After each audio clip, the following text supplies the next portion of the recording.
Hello, and welcome to the podcast. Today, we welcome back DC Sports Training's Jeff Moyer. And Jeff and I are going to sit down and talk about training vision with your athletes. Jeff wrote a great little article for us about it a few weeks back, and it really got some good replies and some good notice and some good traffic from our readers. So I wanted to bring Jeff on and talk a little bit more about it. We get into what his background is, and who and where he was learning these techniques from and why he decided to bring it into his programming.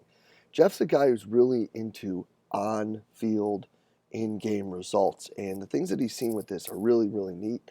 And his story with how he got involved in it it's pretty cool.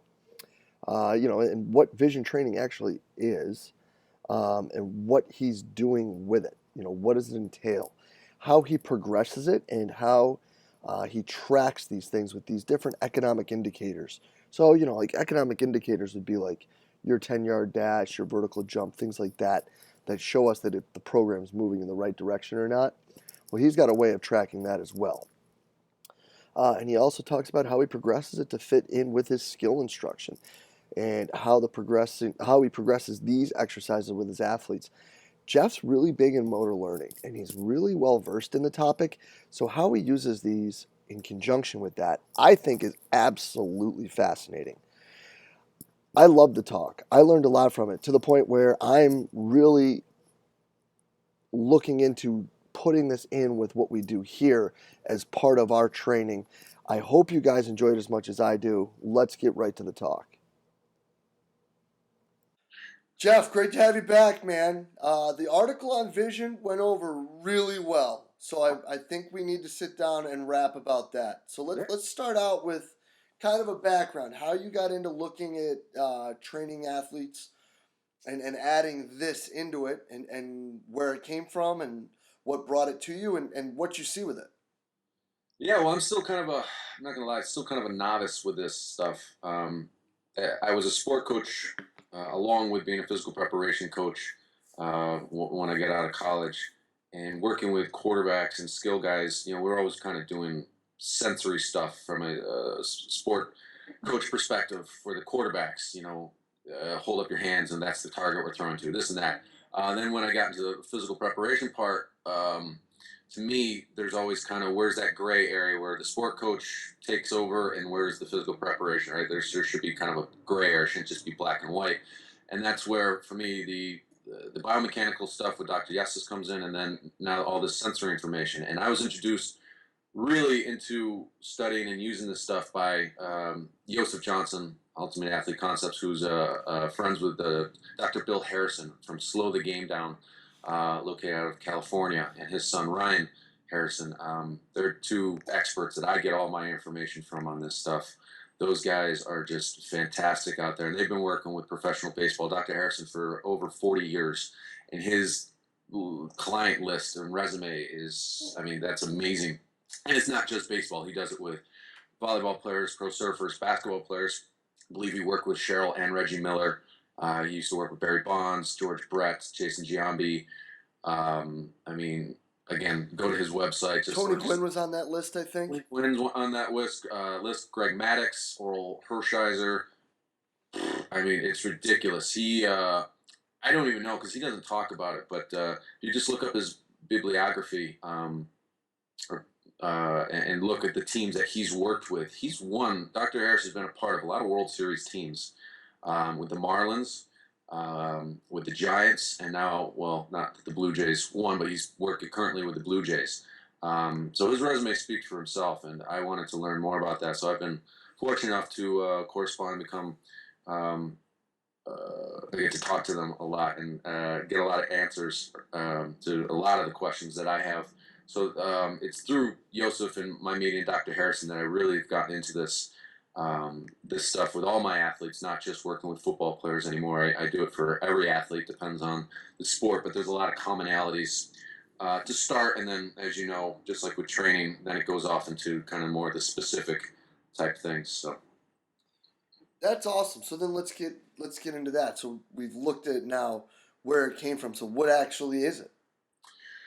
it's a lot of things. Dr. Harrison, I guess, would say that it's more than just training your eyes. We're training your brain. It's brain training. The eyes are important, but they're connected with the brain. And in sports, sensory information, particularly visual information, is the leading thing, the most important thing for perception and action and everything like that. It starts with that, and then goes to the whether it's the conscious or the unconscious brain to form an action. So it's brain training. So even though we look at the eyes, or Dr. Harrison looks at the eyes, it's also how the eyes and the brain work together. So the article I wrote about the eye track, the example I gave about the eye track, that is how well the two cameras, your eyes, work to feed information to the brain and how well that brain perceives it. So I kind of gave a story about that tennis athlete and his backhand. So that was just astonishing when he first showed me that. Just like, shit, this is what I need to be studying now. This is what I need to be trying to do, because I always try to get feedback from my athletes. How to go this weekend? How'd your tournament go? How'd your match go? How'd whatever go? And you hear, oh, my backhand's still an issue, or you hear, my foul shots, or I didn't hit well. I hit 2 for 6 or something like that. With baseball, whatever the sport is, and then we dig a little deeper now with Dr. Harrison's information. We find that, oh, okay, well, yeah, it's we can talk about stress and mechanics, and we can talk about all the other type things, but it's also how the brain perceives information. So with that tennis athlete, well, he just was struggling with his right eye to perceive slower moving objects to his backhand, and as a result of that, he was out in front early and he was pulling the ball. So what the eye track is, and I'll show you, I have it right here. It's also, if you look it up for those listening, it's called the Brock string as well. Dr. Harrison prefers the eye track, and he's smarter than me, so I call it the eye track. But it's all, you can look it up by the Brock string. There's some good YouTube videos that kind of demonstrate, but it's just a long string that we tie up. I have tied up kind of all over my gym at various heights, depending on the sport. And the athlete holds the very end of the string to their nose, and then we have the beads, kind of do it towards the camera, the beads spaced out. And what the athlete does now is we're working on their convergence. How well do their eyes converge on an object? And then from there, we'll ask them a series of questions. Is there an X, a Y, or a straight line with the string? Do you see one string, two strings? Is that meeting point to each bead, in front, in the middle, or after the bead? Is it higher on one side than the other? Is it brighter on one side or the other? We'll ask a whole bunch of questions that kind of gives us some information. So if it's brighter, generally that means that eye is stronger on one side than the other. If it's higher on one side than the other, that means generally that athlete perceives things to be higher. So I was just assessing a baseball athlete the other day, and went through the eye track and found that he perceives things to be closer, but he also perceives things to be higher. So I asked, when you hit, what kind of is your issue with hitting? And they said, well, we'll hit a lot of ground balls towards third. Well, there you go. He's out early, so he's in front of the ball, and then 2, he's on top of it, so he generally hits a lot of ground balls. So that's just an example of something. Now, getting into how to fix that and correct that, that's where I rely on Dr. Harrison's expertise. I'm not an expert in this at all, but we'll use this as a means of training now. So we'll do various things. I'll have them just practice it. So I'll give them, these are cheap and easy, so I'll have them bring them home, hook it up to their doorknob. I'll turn off the lights in here. I'll have them do it while they're moving, various things like that. And then there's other tools we'll work on to improve that. But so this string's just kind of a cool way for me to assess how well the eyes are perceiving information, or giving information to the brain. And this is more, the eye track's particularly more useful for fast-moving sport objects. So with small ball objects, so like ping pong, hockey, tennis. I don't even know why I said ping pong. I don't train any ping pong players, nor have I ever. Anyways, yeah. So baseball, softball, even you can say for any kind of catcher or a goalie. Soccer, we'll use it for soccer goalies and ice hockey goalies and stuff. But so that's one of the cool things. So this is the tool I was speaking of. And it's at different lengths, and we'll do it at different heights. So for my basketball players, I'll set it up high, like we're looking at a rim.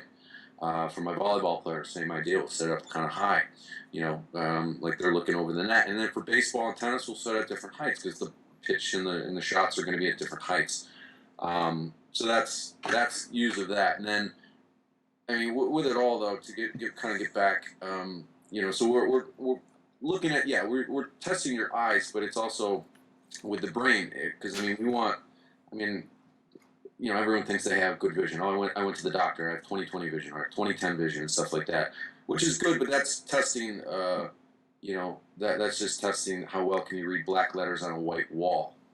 For me, good vision is just how well are you getting meaning out of what it is we're trying to look at. So I want to help my athletes get better meaning out of things, and that comes down to sport performance, but also from a motor learning perspective, which we can get in later. But yeah, and then we'll do things to test visual processing, just focus. So one of the big things that I find kind of cool lately that I've been looking into is the science of stress and how that affects sport performance and why do athletes choke. Are you familiar with the conscious control theory? Yeah.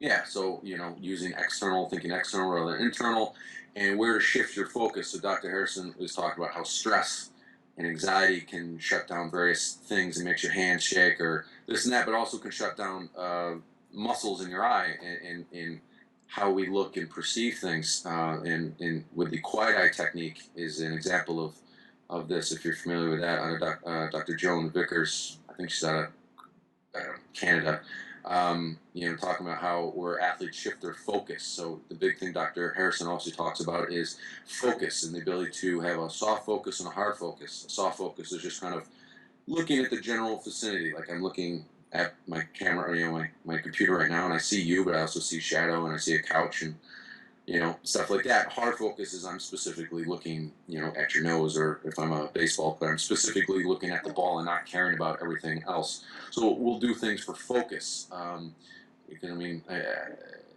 mental toughness is a relative term, and I know you have some feelings about that. But for me, I mean, mental toughness, ability to stay calm under stress, under pressure. So one of the cool things that we use is the VPX trainer.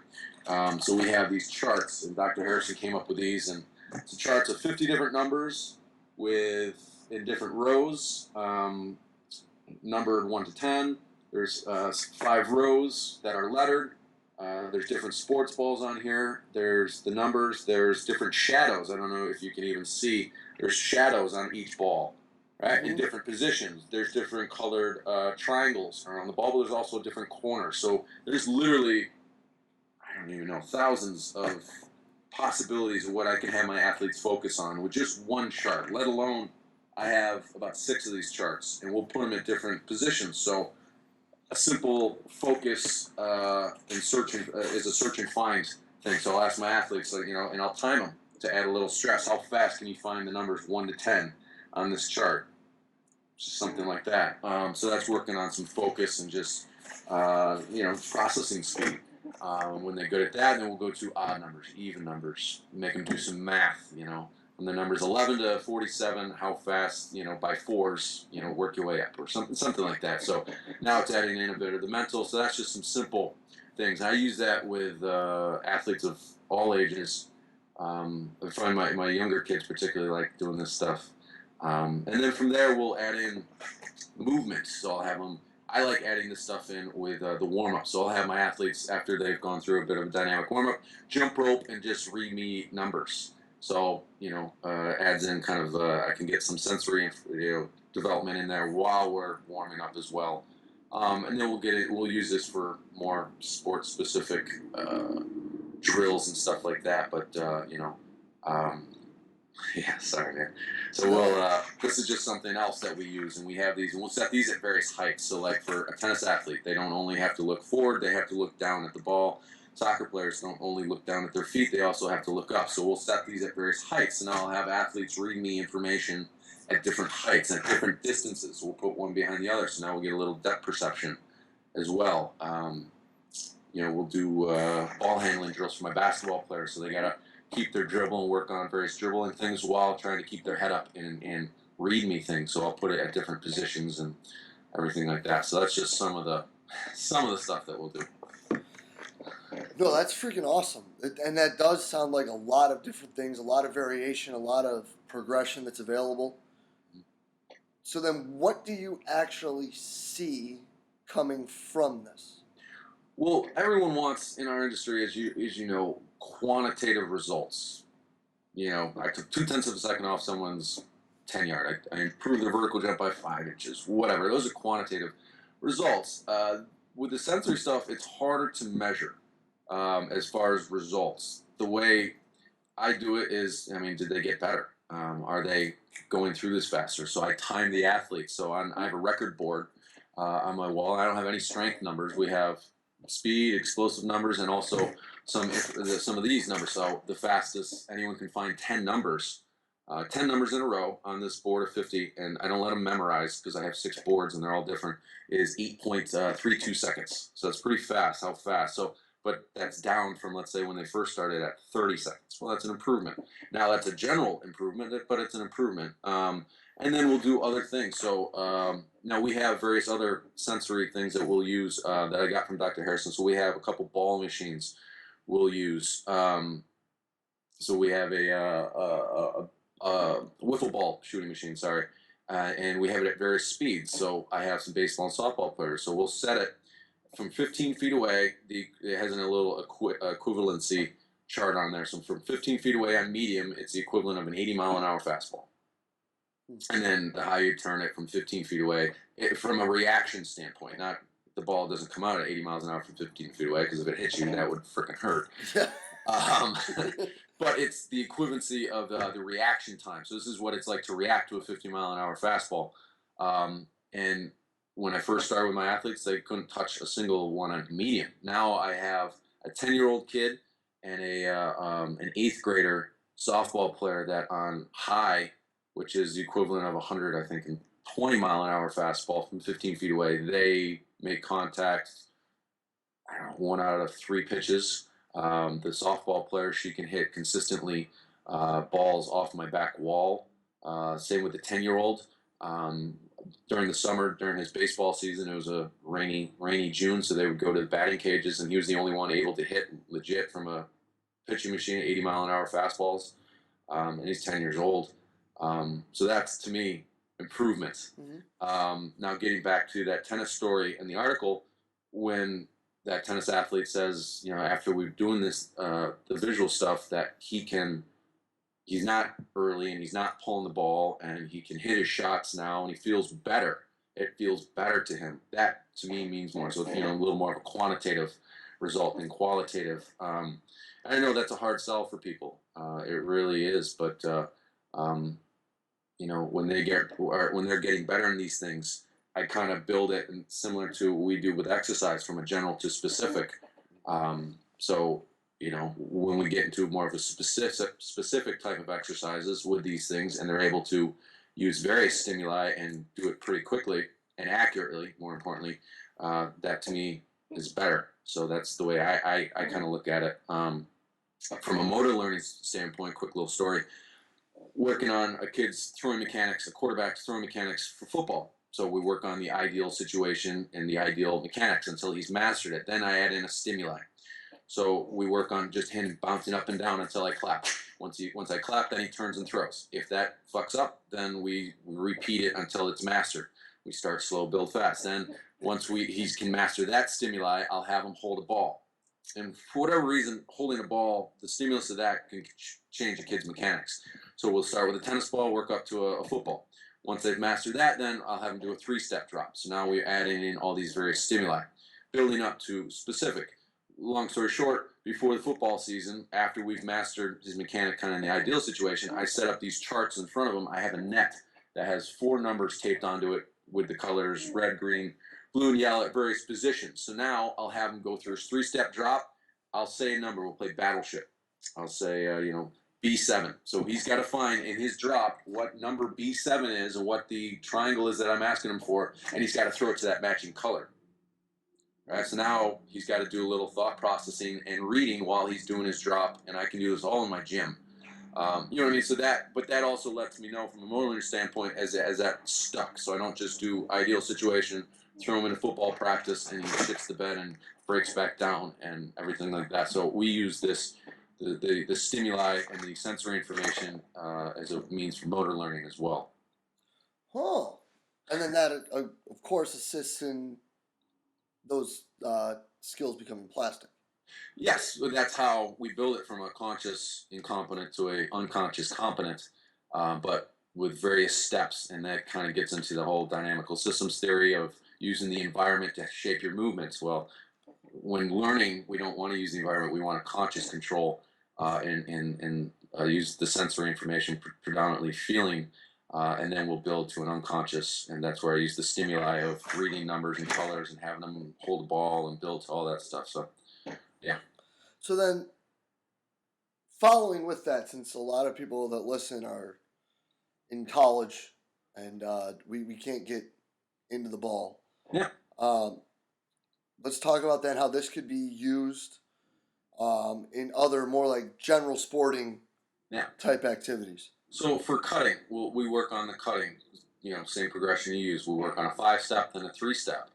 In order for then me to progress to see if that movement is sticking, I'll add in a stimulus. That stimulus might be this board. So while they're doing their 5-step back and forth, working on their perfect cutting mechanics, I'll have them read me numbers while they're doing it. If they're able to demonstrate that and keep their mechanics, I know it's kind of stuck. So then I'll build in another stimulus. Now that stimulus might be me, and they have to change direction every time I point. You know what I mean? So now they're reacting to me. Then we'll get into, um, I might have them, do it at different directions and stuff like that. So that's how I'll do it from a cutting perspective without a ball or anything like that. But building to that, because again, you don't want to just work on the perfect mechanics and then throw them into a basketball practice. And why the hell isn't it? We worked on this for so much. I'm tired of sport coaches saying that, but it doesn't transfer well from a processing theory in educational psychology. It's gotta be progressions. It's gotta be step-like progressions of information and sensory uh, stuff. So that's how we'll build that in. So we'll use that for cutting. I'll do that for throwing. We'll do that for hitting. So I mean, I don't know if you work with tennis athletes, if you work with baseball athletes, any coaches out there. So we'll do that for hitting as well, working on their mechanics, and then other products that Dr. Harrison has that we have all over the gym. There's these 2 cards. And this is his 3D depth perception and tracking system. So what we'll do is, and they're not a lot of people think they're that bar game where you got to find the differences between the cards, and a lot of times I'll just let them do it because there's no differences between the cards. It's just kind of fun for me to fuck with them, but I'll have them stare at it. So what you do is you stand back about, I don't know, 5-6 feet. You have these about, I think they're 12 inches separated on the wall, just like this. And what they're trying to do is they're holding an index finger in between them, and they're staring at the tip of their index finger, and they're trying to work on softening up the mind and getting them to focus on their index finger. And what should happen is you're going to see the picture split apart. And if we focus quietly enough and softly enough, a third image is going to kind of appear where you're pointing, and it looks like a 3D image. Okay, and then we'll work on that. So now we'll get into this. So this is working on convergence, is working on focus, is working on depth perception, and all these things. So then we'll work on the athletes holding that image and how far back across the room can they go while holding that image. How high can they jump while holding that image? How far, back and forth can they hold this image? Because this is now going to help them with tracking, particularly, let's again get into tennis or hockey or baseball. Then we'll do it in while they're swinging, practicing their swings. We'll do it, we'll do it at different heights. We'll do it at different locations. We'll do it in different depth perceptions. Right? We'll have them hold it. Once they focus, we'll see how far apart we can do it, how high we can get it. So these little cards we'll have all over the gym, and then there's smaller ones that come with that where I'll give them for homework, so I'll make them bring it home. They have little, the Slow the Game Down has little wallet-sized ones, so I'll make the kids just keep it in their pocket, so if they're going to a tournament. I've seen with his professional baseball players, Dr. Harrison has little stickers that has these icons on it, and I've seen pro baseball players have it under their helmet and on their bat, little stickers, so they can work on focusing and centering before they get up to bat, stuff like that. So that's some cool stuff we'll do. So that's easy stuff. So again, depending on your sport, it's great for all sports. Don't get me wrong, but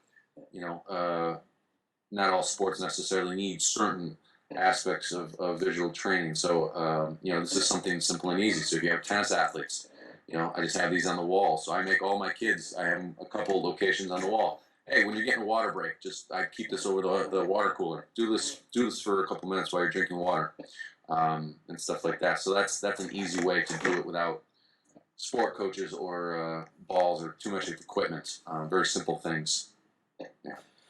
So, people sitting here listening and watching and looking at all this stuff, if you were to turn back time and be able to start over right now, where would you have Jeff Moyer reset and start? Where would people, knowing what you know now and the growing pains and the learning that you've gone through, where would you tell people start here and build out? First, contact people smarter than you. I'll say this till I'm dead and gone, man. I'm very fortunate. I'm associated with people way smarter than me. So contacting Dr. Harrison and slow the game down. And Ryan's really smart. He's the one that goes out and travels with the teams and stuff like that. He does clinics and everything like that. He's fantastic. He also has an exercise physiology background, as well, so he can talk training, which is pretty cool. But contact those guys. The first thing I got, which I really liked, that's applicable to all sports, is the visual performance trainer, which is just, you can get these and you can put them anywhere. You just have them all over your gym, or you can just keep them, throw them out on the floor anytime the kids are warming up and have them do various things. That's pretty simple and easy. And that's applicable to all sports. We'll do it for all sports, even my football running backs to quarterbacks to basketball players to any sport, which is cool. And then I would start there. And then, again, depending on the sports and then the needs of the athletes, but in the college setting, I'd probably stay with that to start and just learn how to learn. And this is where understanding the demands of the sport, learn how to then go from general search and find, standing at the board, to building into some specific type of drills, which is great. So we'll do things where I have my basketball players work on dribbling. So wherever the shadow is, they got to dribble over to the side of the shadow, or I'll set up cones, because with this comes a bunch of colored cones, and I'll set the cones all over the gym. So now they got to do various dribbling to the cones, or we'll do defensive shuffles, depending on working on some zone slides and stuff like that, depending on wherever the colors are. Because now they're reacting to a visual stimulus, not an auditory stimulus. That's simple and easy. And then what's great about it is you can make it competitive, man. My athletes get super competitive with it. You can have some really fun competitions with this stuff, which is really cool for some team bonding and stuff like that.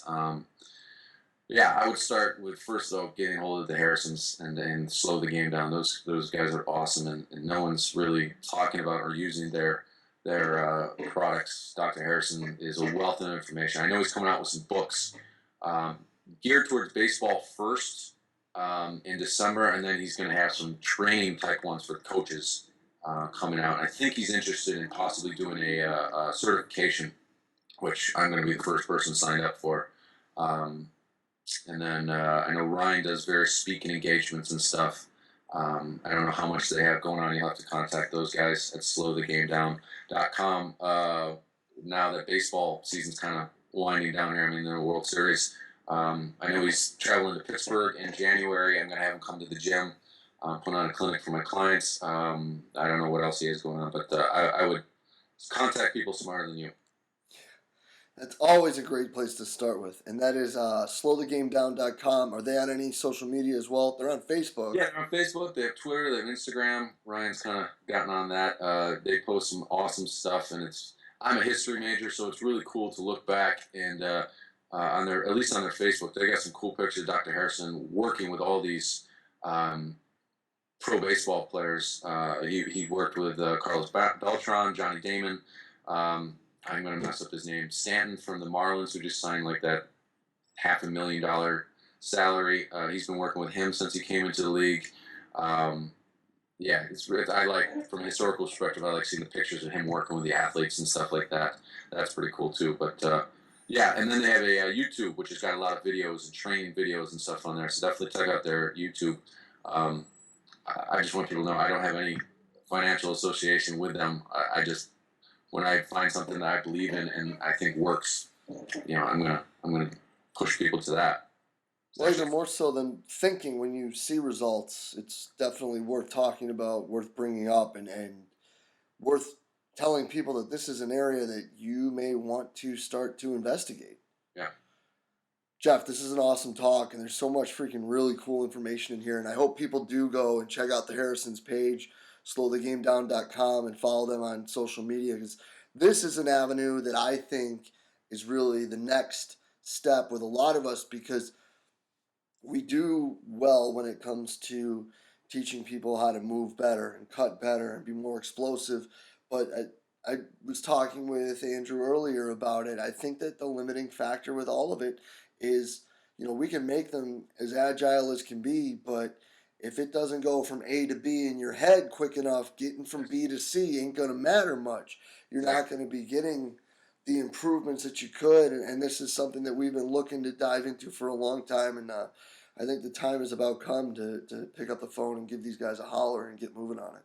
No, that's very well said. Exactly. I mean, you can have all the speed and strength and everything you want, but if I mean, mentally you're slow and they're not perceiving things very well. That speed and strength is not going to be utilized as best as it can. I mean, perfect example is, again, going back to that story of the tennis athlete.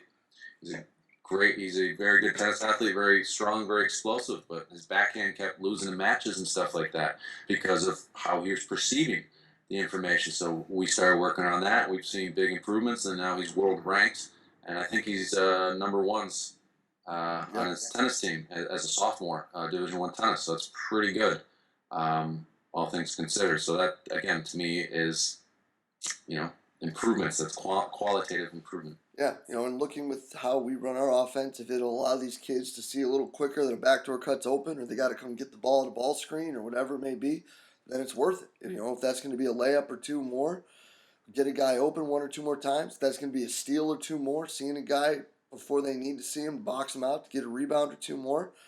I mean, that's stuff that wins you ball games, and it may not be able to be directly correlated or pointed right to it, but I mean that's important stuff, and I'm really excited to get started with it. Yeah, foul shooting. That wins and loses some games. Unfortunately, as a lifelong Syracuse basketball fan, foul shooting's been a crutch of ours, and I wish if anyone from Syracuse is listening, freaking call up Dr. Harrison. Maybe he can help you guys out. Shaq should have called up Dr. Harrison. This stuff's awesome. I mean, improve foul shooting, probably improve your overall shooting. If Cheryl Reggie Miller are going to work with the Harrisons, I don't see why they're some of the better shooters ever. I don't see why other people shouldn't give them a call. Yeah, no doubt about it. Jeff, appreciate the time, man. Awesome talk. Thank you so much. And a huge thank you to Jeff Moyer from DC Sports Training for sitting down and sharing all this with us today. I told you guys, man, Jeff is a super smart cat, and he really is a gem for our profession. The way he looks at things is very unique. How he sees this stuff is super super different than a lot of us, and I think that his perspective is one that can really help us out with moving forward with what we're doing. Um, like I said in the pre-show, guys, I'm in the process of contacting the Harrisons as we speak, trying to build some of this stuff in with what we do with our athletes here. I do think that it's something that's really important. We can work all we want when we look at techniques and drills and yada yada yada, special strengths, special exercises with change of direction and such. But if the limiting factor is your ability to process information with your eyes, then you're going to need to improve that part of the skill. So I hope you enjoyed the talk, guys. I certainly did. If you have any questions, thoughts, comments, post them below. Jeff is a no BS, no hiding, no secret kind of dude. If there's anything you guys want answered, fire away. Leave it below, shoot it to us on Facebook, tweet it at us. And as always, if you enjoyed the talk, guys, please share it on the social media outlet of your choice. And we will be back next week with another awesome guest. Thanks for being here, guys. We'll see you then.